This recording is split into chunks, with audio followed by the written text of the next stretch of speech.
Assalamualaikum warahmatullahi wabarakatuh. Bismillahirrahmanirrahim. Alhamdulillahirabbil alamin alladzi bi ni'mati tatimmus sholihat wa bi dzikri sulahai tatanazzalu rahmat wal barakat. Wassalatu wassalamu ala sayyidi sadat sayyidina maulana Muhammadin qutbil qadat wa ala alihi wa ashabihi al-anjumi zahirat amma ba'du. Allahumma sholli ala ruhi sayyidina Muhammadin fil arwah wa ala jasadi fil ajsad wa ala qabri fil kubur wa ala alihi washabihi wasallim. Rabbi shrah li sadri wa yassir li amri wa hlul 'uqdatam min lisani yafqahu qawli. Rabbi zidni ilma warzuqni fahma. Allahumma iftah alaina futuhal arifin waj'alna khalisatan liwajhikal karim. Allahumma arzuqna fahman nabiyyin wa ilhamal malaikatil muqarrabin. Allahumma nawwir qulubana bi nuri hidayatika kama nawartal arda bi nuri syamsika.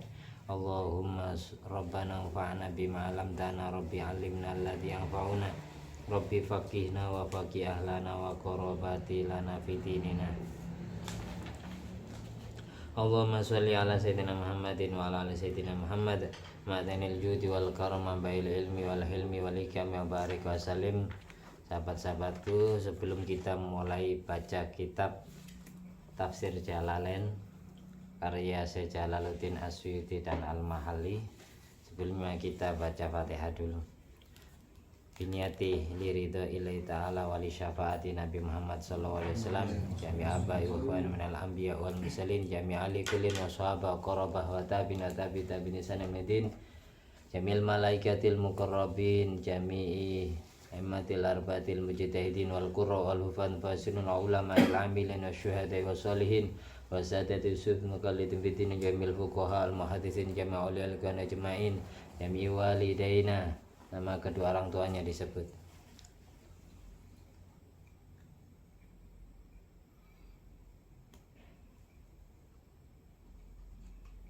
Jami'a abaina wa ummatina wa masyayikhina wa azwajina wa dzurriyyatina wa auladina wa talamidina wa ra'iyatina asdiqaina wa qarabatina wa ikhwan fiddin wa ahlina wa damina min ummati Muhammadin sallallahu alaihi wasallam wa jamil muslimin wal muslimat wal mu'minin wal mu'minat aina makan min masyarikil ardi ila magharibiha al ahya'i minhum wal amwat maghfirhum warhamhum wa'fu anhum warfa' darajatin fid dunya wal akhirah wa yu'idu alaina wa yanfa'una min barakati masrari manwari mulumi manafati mukarramatin fid dunya wa dunal akhirah syai'ila lana wa lahumul fatihah.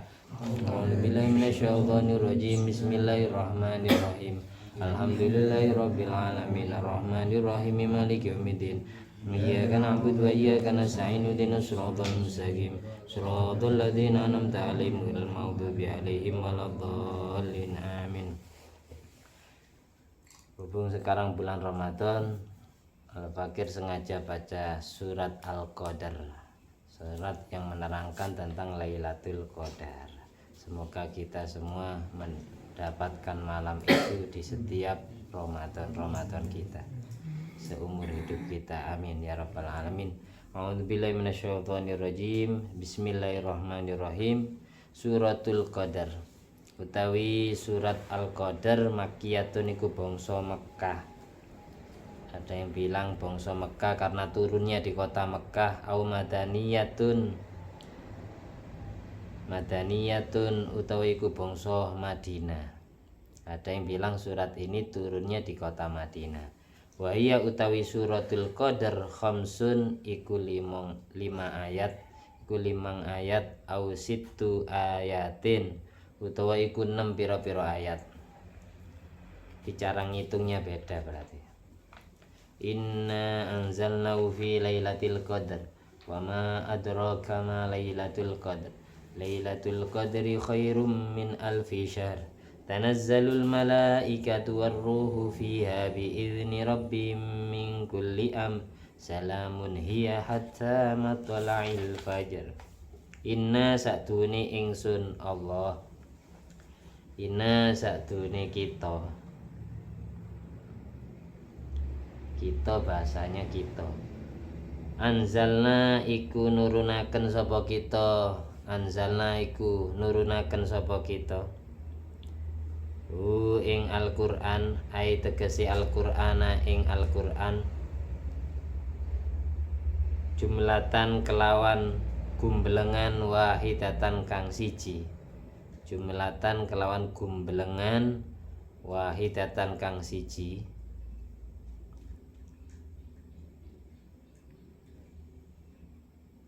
Minal lauhil mahfud saking loh al mahfud. Istilah ini loh mahfud ini istilah. Artinya kalau diartikan loh ini papan takdir, papan suratan takdir makhluk yang hidup di dunia. Al mahfud yang dijaga oleh ribuan malaikat. Papan al mahfudhi kang den jaga malaikat. Ila sama dunya maring langit dunya.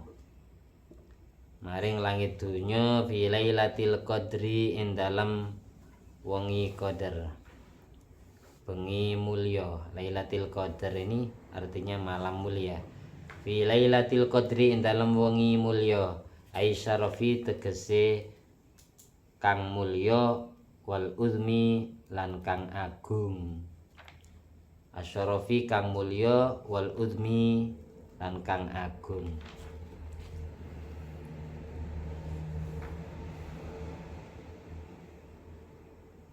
Bahasa inna, sesungguhnya kami di sini Allah dan malaikatnya, karena Allah menyuruh malaikat menurunkan wahyu kepada Nabi Muhammad, yaitu yang dipelopori dua malaikat Jibril dan Mikail. Artinya malaikat itu ribuan, tapi yang menjadi raja kepalanya malaikat itu ada 4, sebagaimana yang disebutkan di kitab Nihayatuz Zain. Jadi malaikat yang mengetuai ribuan malaikat yang Allah ciptakan itu ada 4: Jibril, Mikail, Israfil, dan Israel. Sehingga makanya bahasanya inna, kami. Allah yang menurunkan ayat, tapi Allah nyuruh malaikat nemui Rasulullah sallallahu alaihi wasallam. Inna anzalna, sesungguhnya saya telah menurunkan Al-Quran jumlatan wahidatan secara global. Secara global 30 juz itu Allah turunkan. Minal lauhil mahfud, dari loh mahfud, dari papan yang dijaga oleh ribuan malaikat, yang tempatnya ada di atas langit 7. Loh mahfud tempatnya ada di atas langit 7. Diturunkan ila sama dunya, menuju langit dunia. Langit dunia ini langit lapis paling dasar menurut pandangan mata kita. Langit yang dijaga oleh Nabi Adam. Langit pertama itu sebagaimana di kitab Dardir Mi'raj atau kitab Nurul Dhalam, langit pertama itu dijaga oleh Nabi Adam alaihissalam. Terus langit lapis kedua itu dijaga oleh Nabi Isa dan Nabi Yahya. Nabi Isa bin Maryam, Nabi Yahya bin Zakaria. Nabi Isa bin Maryam, Maryam binti Hanna. Nabi Yahya bin Usha, istrinya Nabi Zakaria namanya Siti Usha. Siti Usha dengan Siti Hanna kakak beradik. Jadi Nabi Isa ini masih ponakannya Nabi Yahya. Nabi Isa bin Maryam, Maryam binti Hanna. Nabi Yahya bin Siti Usha, putranya Siti Usha. Usha itu istrinya Nabi Zakaria.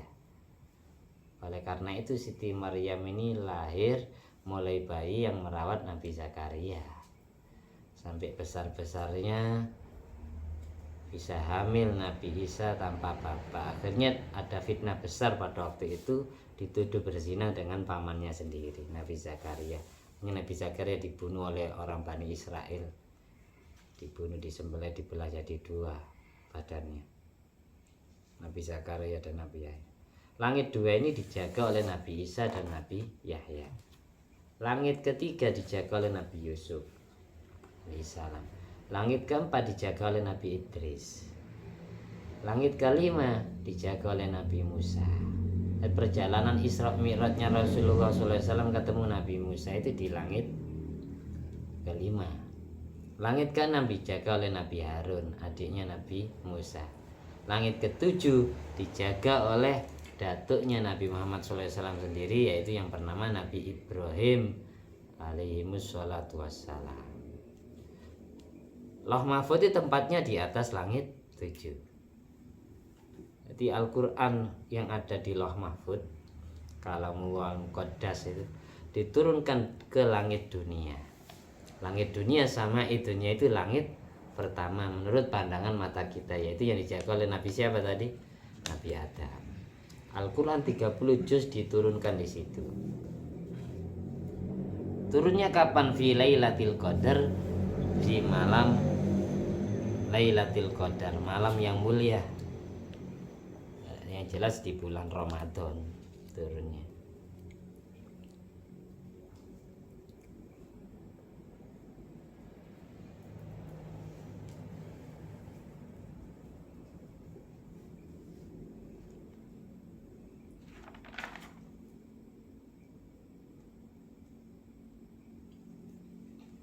Nanti turun ke buminya, di sini dijelaskan gini.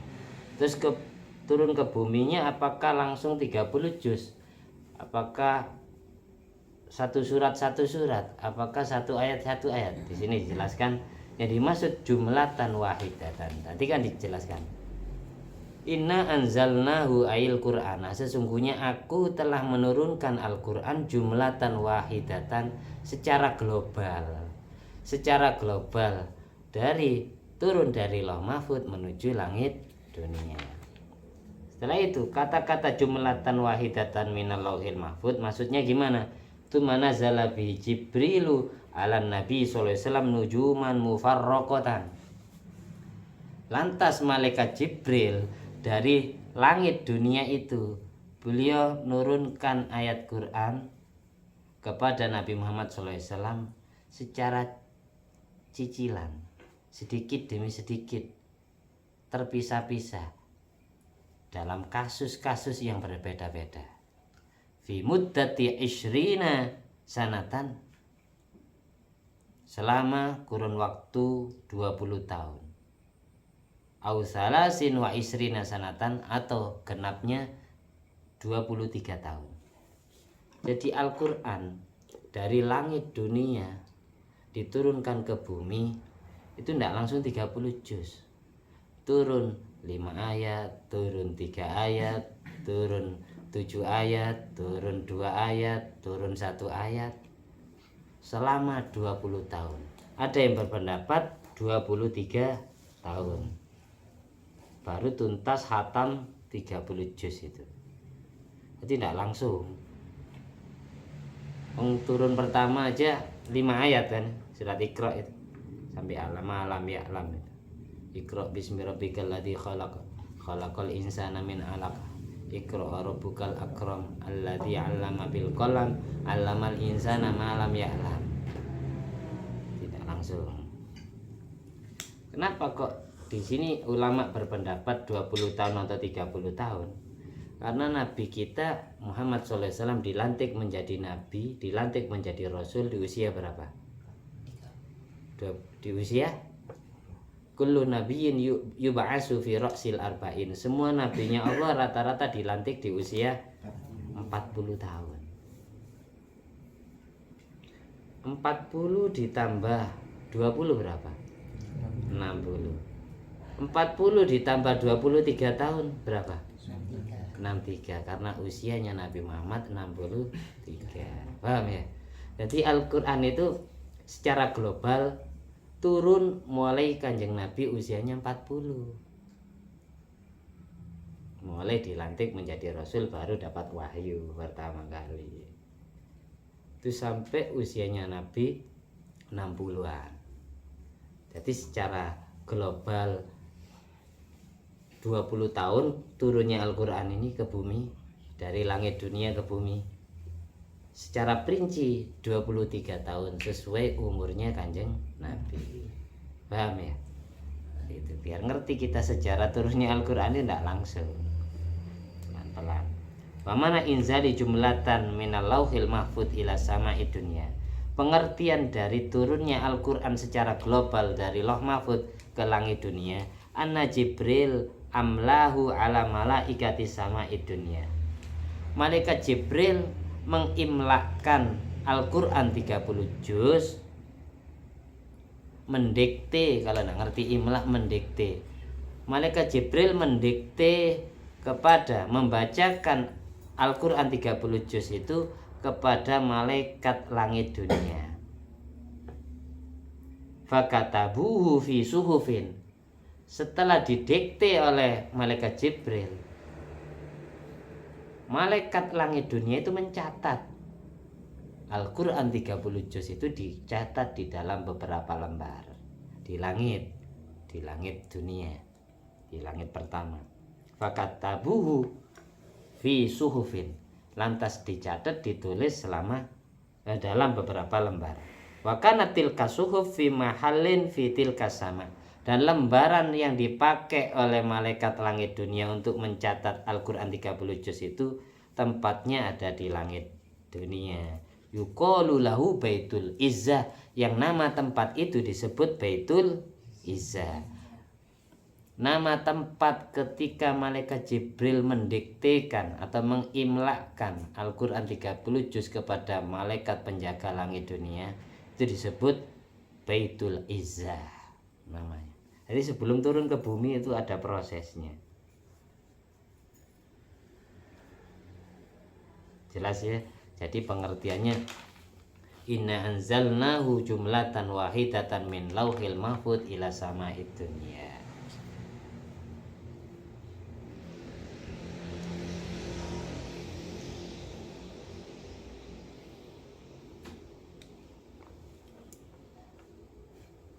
Di sini dikatakan innal bi'sa ala ra'sil arba'in, utusnya Nabi di usia 40 tahun. Miladu kana fi Rabi, kelahirannya Nabi Muhammad ada di bulan Rabiul Awal. Fa kaifa yakunu mabda'ul wahyi fi Ramadan fi Lailatul Qadar?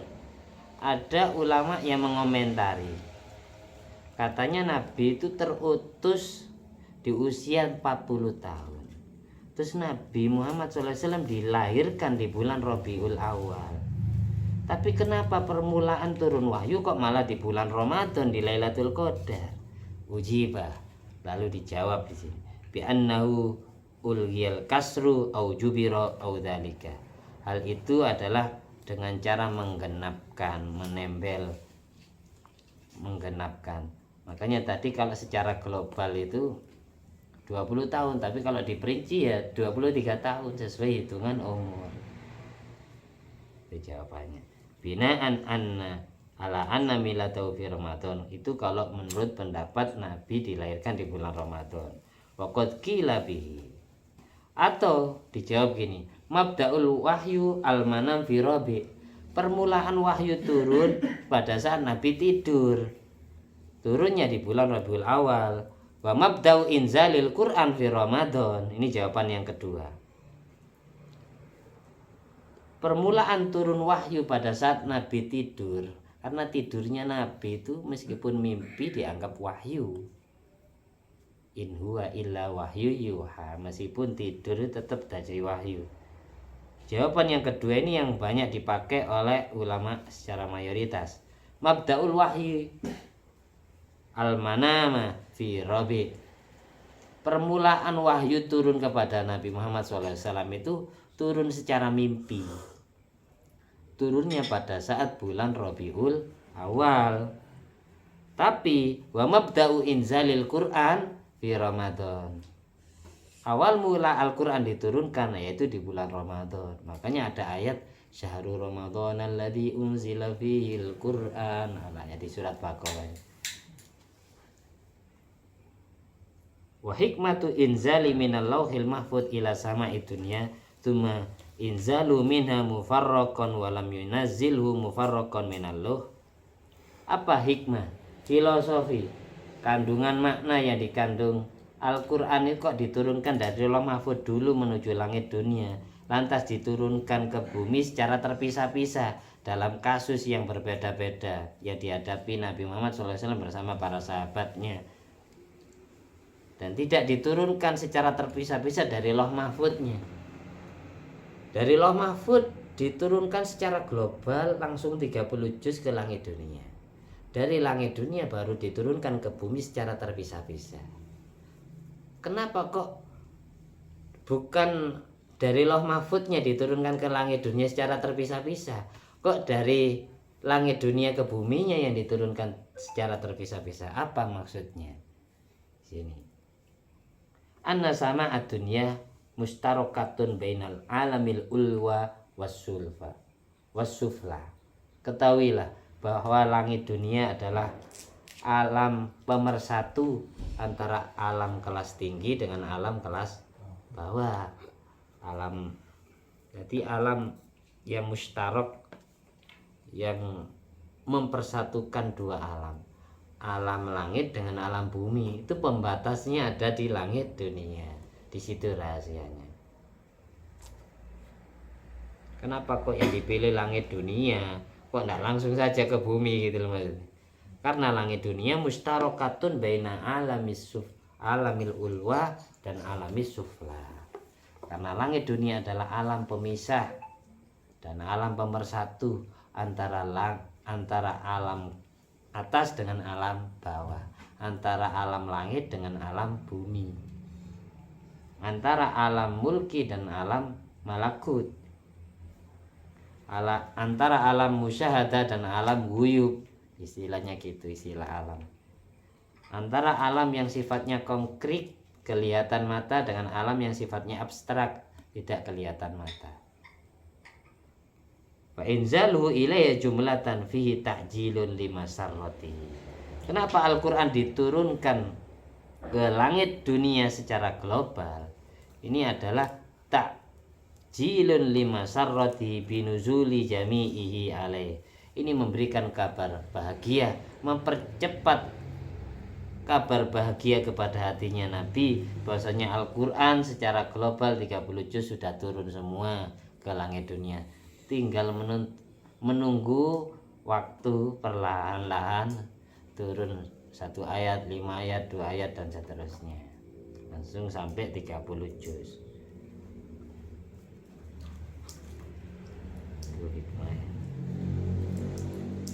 Wa inzalu minha mufarraqan fi. Diturunkannya ayat Quran secara terpisah ke bumi, dari langit dunia ke bumi secara terpisah, maksudnya apa? Ta'nisun lil qulub, untuk membahagiakan hatinya Nabi bersama umatnya, wa tarwihun lin nufus, untuk mengistirahatkan nafsu, wa talattufun bihi sallallahu alaihi wasallam wa bi ummati, untuk menampakkan kasih sayangnya Allah, lemah lembutnya Allah kepada Nabi dan kepada umatnya. Jadi tidak langsung diambrek 30 juz. Diajari ilmu pelan-pelan. Dari situ dapat kita ambil hikmah ya. Orang cari ilmu itu tidak bisa sekaligus langsung alim, tidak bisa. Harus pelan-pelan dulu. Buktinya Nabi saja diajari oleh Allah 5 ayat dulu, baru 7 ayat, baru 3 ayat, baru 2 ayat. Nah, langsung. Jadi proses orang cari ilmu itu lama, harus sabar. Sampai tidak bisa langsung mondok 1 tahun langsung alim, tidak bisa. Ngaji 1 kali ikut, setelah itu tidak ikut lagi langsung alim, tidak bisa. Harus melalui proses pelan-pelan. Setelah dapat diamalkan, setelah diamalkan diajarkan ke orang lainnya, tambah banyak ilmu, tambah alim.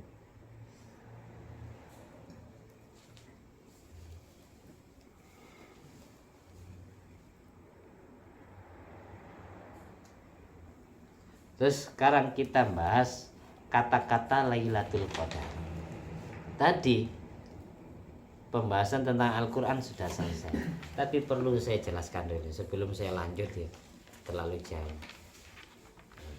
Dulu ketika Al-Quran sudah turun semua ke bumi di zaman Nabi Muhammad SAW, tidak berbentuk bertuliskan sama seperti tulisan zaman sekarang, khot naskhi atau khot nuskho.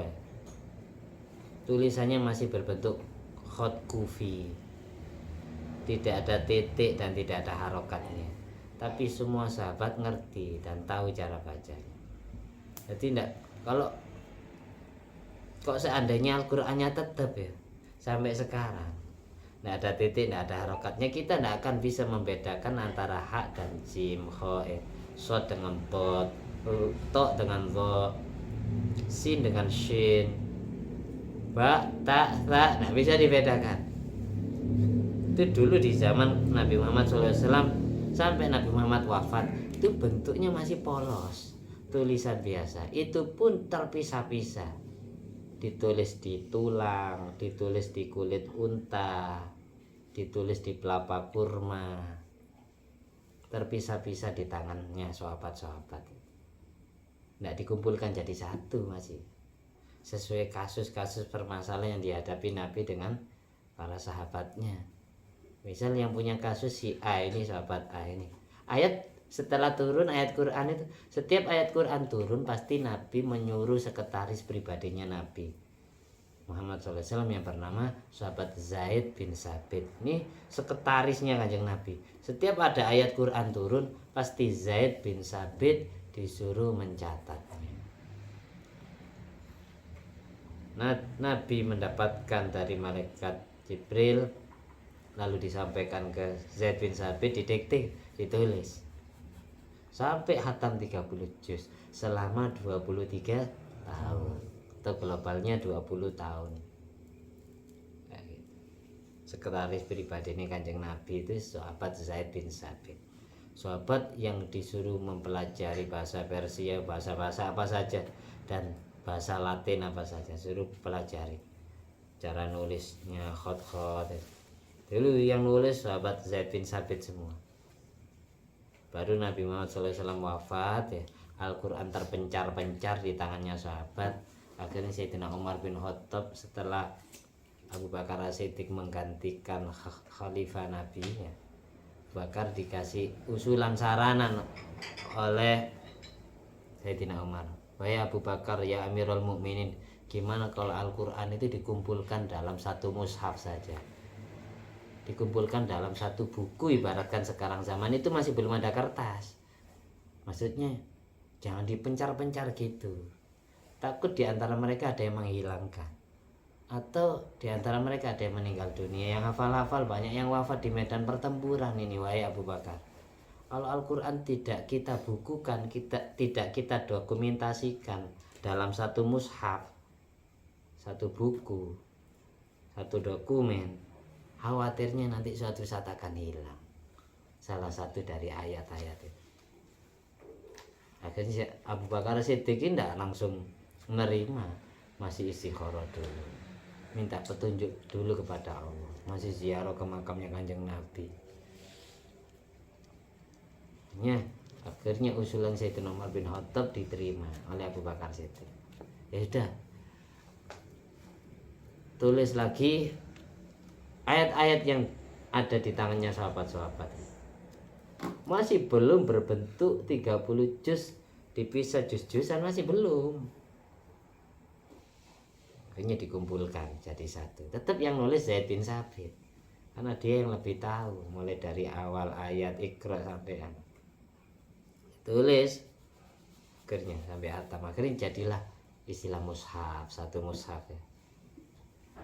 Baru di zaman Sayyidina Utsman bin Affan, ketika melihat peperangan-peperangan banyak orang-orang yang hafal Quran itu meninggal dunia, terus cara melafadzkan Al-Qur'annya beda-beda, karena semakin Al-Qur'an tersebar dari bangsa Arab ke bangsa non-Arab, ini cara melafadzkannya beda-beda. Terus sana cara ngucapin ayat ini seperti ini, yang sana sih seperti ini, semuanya katanya dari Nabi ngatain.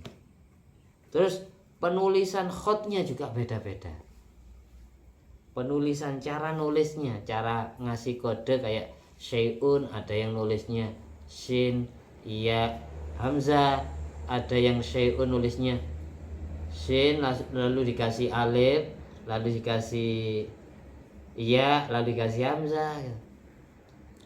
Ini semakin Al-Qur'an ini tersebar ke luar negeri, ke non-Arab atau ajami, bangsa ajam, ini tambah beda-beda nanti cara bacanya. Akhirnya Sayyidina Utsman bin Affan mempunyai inisiatif mengadakan modifikasi penulisan ayat Quran. Jadi bahasa penulisan ayat Quran harus diseragamkan. Kaidah penulisannya tuh harus sama. Jangan sampai ada yang tidak sama. Khot itu banyak, ada khot nashi, khot kufi, khot dewani, ya dewani jali, khot rik'ah, khot faris ya. Ada. Cuma satu sahabat yang tidak mau diambil mushafnya, Abdullah bin Mas'ud. Katanya tidak mau dipublikasikan. Yang lain dikumpulkan jadi satu. Setelah itu Zaid bin Sabit ini disuruh nulis lagi. Terus yang imla, yang diktekan sahabat Sa'ad bin Mu'ad. Karena sahabat Sa'ad bin Mu'ad itu sahabat yang paling fasih dalam melafadzkan huruf-huruf Arab. Sa'ad bin Mu'ad mendiktekan, Zaid bin Sabit menulis di zaman Sayyidina Utsman bin Affan. Akhirnya jadilah penulisan sesuai kaidah yang disepakati oleh para sahabat, tokoh-tokoh pembesar sahabat zaman itu. Jadi akhirnya disebut Khot Utsmani, penulisan yang sebangsa Sayyidina Utsman bin Affan.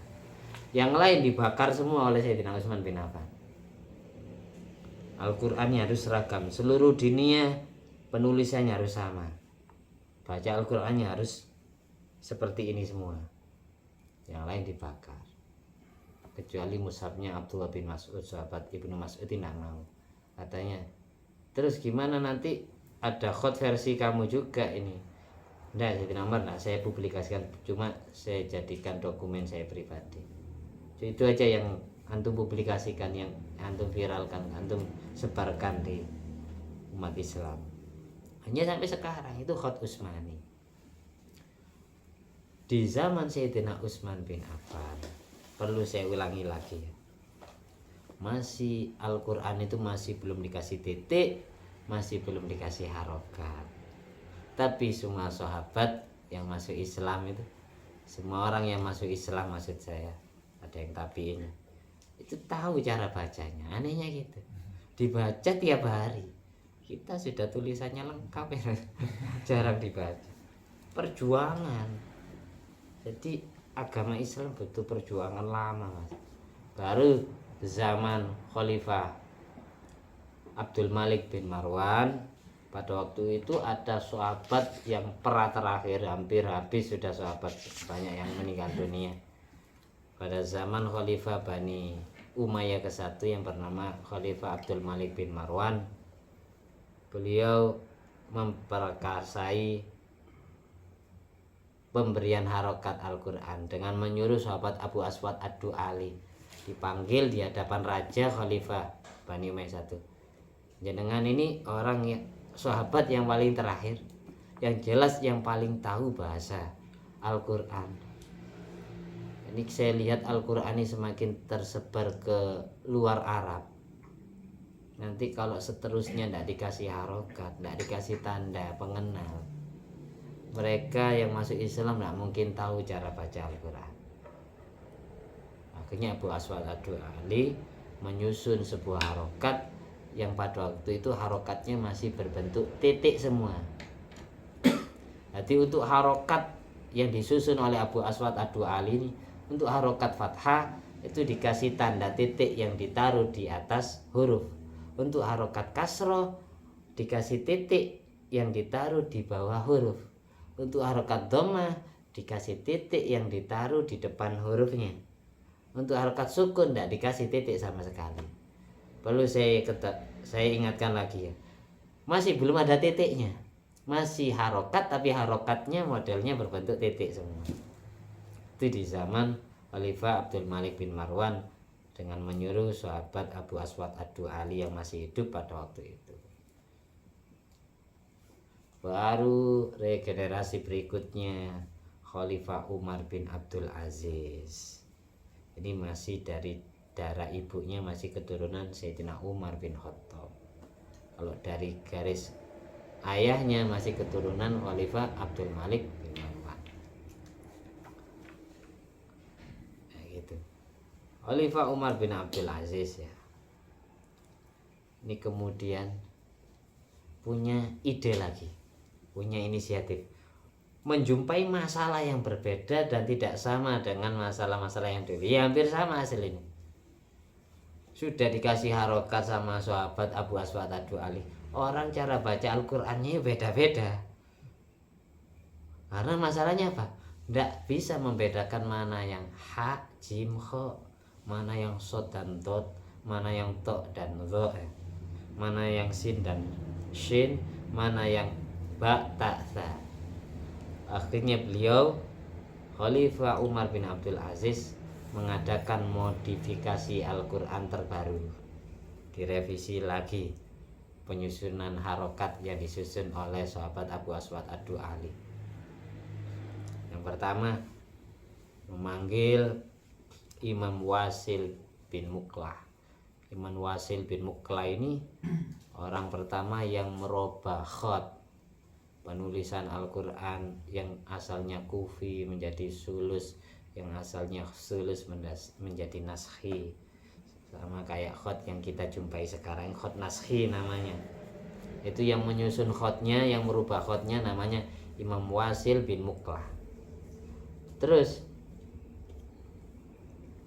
yang ngasih harokat gurunya Imam Sibaweh, penemu ilmu arud yang bernama Imam Muhammad Khalil. Imam Muhammad Khalil ini merubah, merevisi ulang harokat-harokat yang disusun oleh Abu Aswad Ad-Du'ali.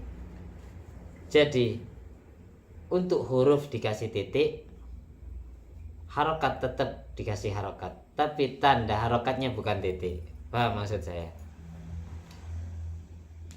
Imam Muhammad Khalil ini beliau ditugaskan oleh Umar bin Abdul Aziz untuk menyusun tanda huruf dan tanda harokat. Tanda huruf yang dimaksud titik. Akhirnya untuk kho ditaruh di atas titiknya, untuk jim ditaruh tengah-tengah. Itu yang ngarang, yang nyusun itu beliau Imam Muhammad Khalil, gurunya Imam Sibaweh, orang pertama yang menemukan ilmu arud, ilmu tentang cara membuat syair-syair Arab. Terus yang membuat Al-Quran itu berjuz-juz itu Imam Hajjaj bin Yusuf. Hajjaj bin Yusuf. Tanpa ada beliau semua, mungkin kita sampai saat ini tidak bisa baca Al-Quran. Tidak bisa menandai kita baca Al-Qurannya dapat sejuz apa 2 juz 3 juz, tidak bisa. Dulu masih satu buku gini ya, tapi mulai ada kertas, sudah di zaman Umar bin Abdul Aziz mulai ada kertas. Jelas jasa-jasa beliau ini ya, kita sangat hutang budi kepada beliau. Tanpa ada tangan-tangan beliau, Al-Quran sampai detik ini tidak bisa dibaca. Saya pun tidak tahu baca. Perlu saya ungkit sejarah ini dan kalian ceritakan ke yang tidak hadir atau teman-teman. Belajar sejarah itu perlu. Biar apa? Biar kita tahu caranya balas budi. Dengan gimana? Dengan memfatihai beliau-beliau. Mudah-mudahan orang yang sudah berjasa kepada kita tentang penyusunan dan penulisan pengharokatan Al-Quran ini mendapatkan pahala yang setimpal dari Allah Subhanahu wa taala. Amin. Al-Fatihah. A'udzubillahi minasyaitonir rajim. Bismillahirrahmanirrahim. Alhamdulillahirabbil alamin arrahmanir rahim maliki yaumiddin. Iyyaka na'budu wa iyyaka nasta'in ihdinas siratal mustaqim. Shiratal ladzina an'amta 'alaihim ghairil maghdubi 'alaihim waladdallin. Jelas ya? Sudah. Seperti itu perjuangan. Itu kerajaan-kerajaan Bani Umayyah ke-1 setelah Umar bin Abdul Aziz ini sampai 14 khalifah. Dulu Nabi Muhammad SAW wafat, digantikan Abu Bakar As-Siddiq. Abu Bakar As-Siddiq digantikan Umar bin Khattab. Umar bin Khattab digantikan Utsman bin Affan. Utsman bin Affan digantikan Sayyidina Ali bin Abi Thalib. Sayyidina Ali bin Abi Thalib digantikan Sayyidina Hasan bin Ali. Jadi selama 30 tahun disebut Khulafaur Rasyidin. Setelah Sayyidina Hasan bin Ali menyerahkan jabatan khalifah kepada Muawiyah bin Abi Sufyan, baru damai umat Islam. tidak terjadi peperangan antar sesama umat Islamnya. Dulu pernah terjadi peperangan antar sesama umat Islamnya yang dikenang dalam sejarah, perang Siffin, perang apalagi banyak sejarah, diantaranya perang Siffin. Terus setelah Muawiyah memangku jabatan khalifah sampai 14 khalifah Bani Umayyah ke-1, berdiri Bani Umayyah ke-1. Khalifah paling terakhir, presiden paling terakhir itu Marwan bin Muhammad. Ini wafat dibunuh oleh tentara dinasti Abbasiyah yang disusun oleh Abu Saffah, masih keturunan Sayyidina Abbas bin Abdul Muthalib. Berdirilah kerajaan Bani Abbasiyah, dinasti Baghdad, Irak. Kalau Bani Umayyah itu dinasti Yerusalem, Damaskus. Dulu berdirinya kerajaan Bani Umayyah ke-1 itu di Damaskus, Yerusalem, Israel ya. Setelah khalifahnya selesai, digantilah dinasti Bani Abbasiyah yang berdiri, yang pusat kerajaannya ada di kota Baghdad, Irak. Sampai 36 khalifah, diantaranya Harun ar-Rasyid kayak gitu. Terus keturunan Bani Umayyah ke-1 melarikan diri ke Spanyol, ke negeri Andalusia. Zaman itu terkenalnya negeri Andalusia, yaitu yang bernama Abdurrahman ad-Dakhil. Patungnya Abdurrahman ad-Dakhil sampai sekarang di kota Cordoba itu masih ada. Banyak Spanyol zaman dulu itu sampai terakhir dinasti Bani Umayyah kedua yang berdiri di sana, Spanyol, sampai kerajaan Bani Ahmar, ada kerajaan Wahidun, itu terakhir.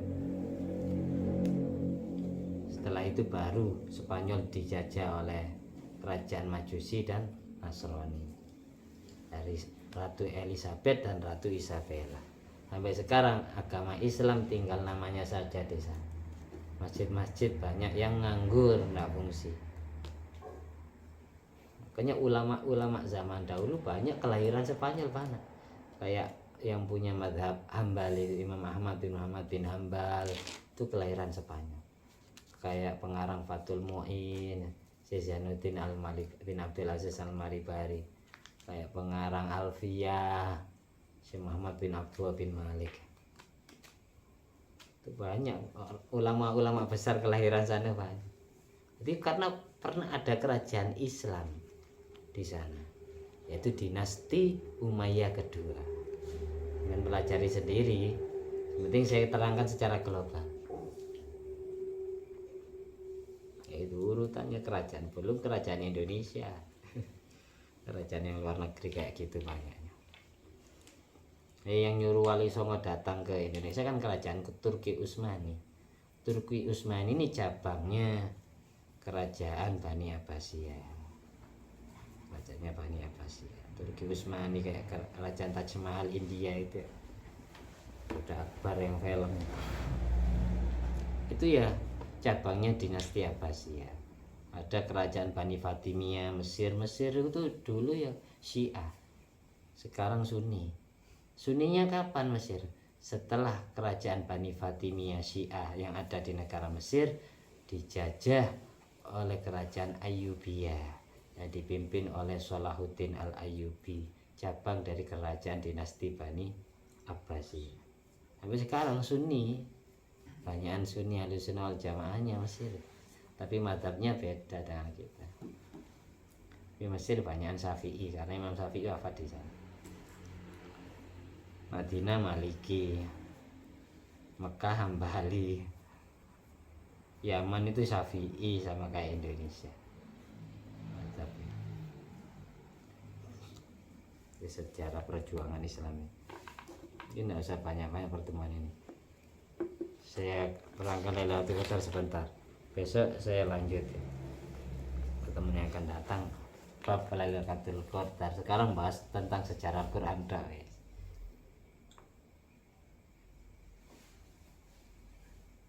Tadi inna anzalnahu fi lailatul qadar. Kita masih bahas inna anzalnahu tok kita. Masih bahas itu. Panjangnya kayak gitu. Fi lailatul qadar, di malam al-qadar. Aisyarafi wal udmi, yaitu malam mulia dan malam agung. Pengertian dari al-qadar di sini bermakna takdiril umur. Karena apa disebut Lailatul Qadar? Dengan makna takdiril umur, memperkirakan perkara-perkara, memastikan perkara-perkara, mentakdirkan segala urusan.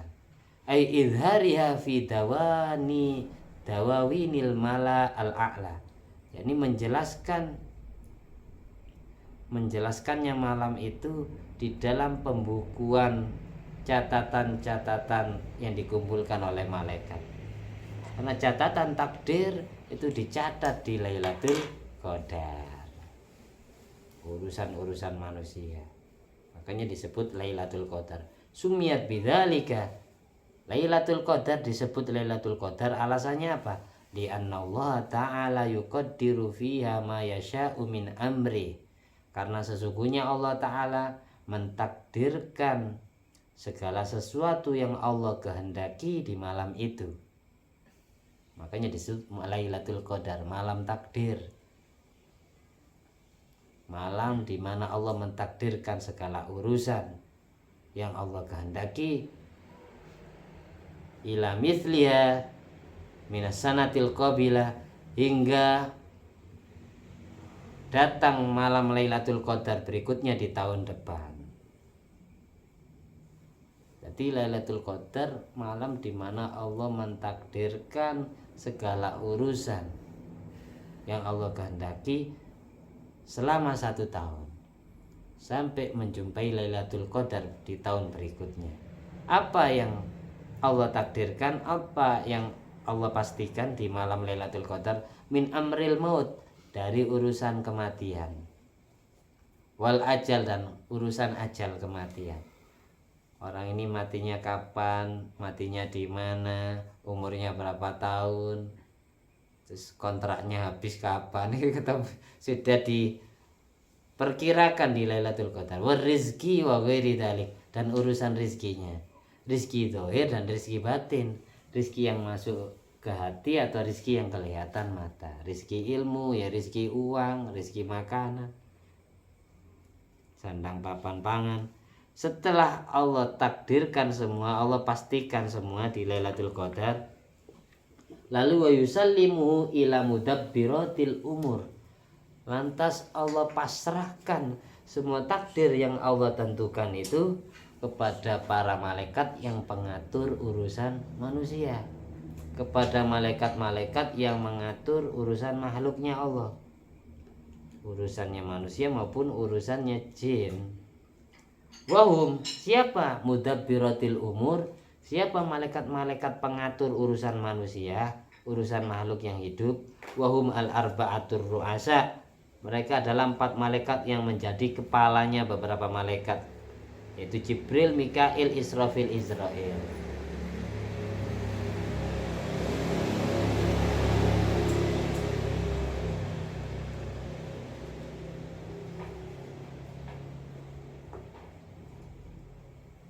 Beda dengan malam Lailatul Nisfi min Sa'ban, malam nisfu Sa'ban. Bi anna ibtida at-takdir Lailatul Nisfi min Sa'ban wa taslimuhu lil malaikati Lailatul Qadar. Di sini jawabannya, permulaan takdir adalah malam nisfu Sa'ban, tapi Allah serahkan takdir itu kepada para malaikat di malam Lailatul Qadar.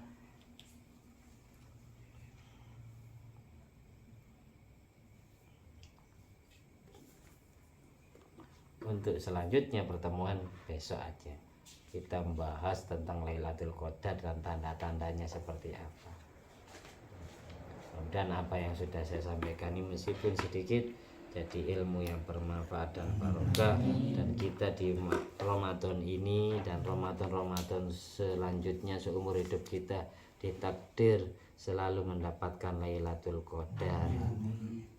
diampuni segala dosanya sendiri, kedua orang tuanya, keluarga, mbah-mbahnya, semua guru-gurunya, digampangkan segala urusannya, urusan rezekinya, urusan hidupnya, kebutuhannya, urusan agama, dunia akhirat, semuanya terkabul dan tercukupi.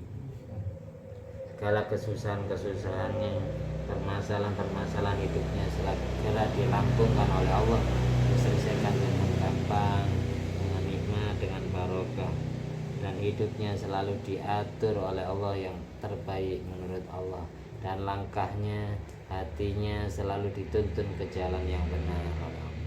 Al-hadi niyatu ala kulli niyatin sholihah wa ala kulli man wasalafus sholih bi Nabil Mustafa Sayyidina Maulana Muhammadin sallallahu alaihi wasallam. Sri Asraril Fatihah. A'udzubillahi minasyaitonir rajim. Bismillahirrahmanirrahim. Alhamdulillahirabbil alamin arrahmanir rahim maliki yaumiddin.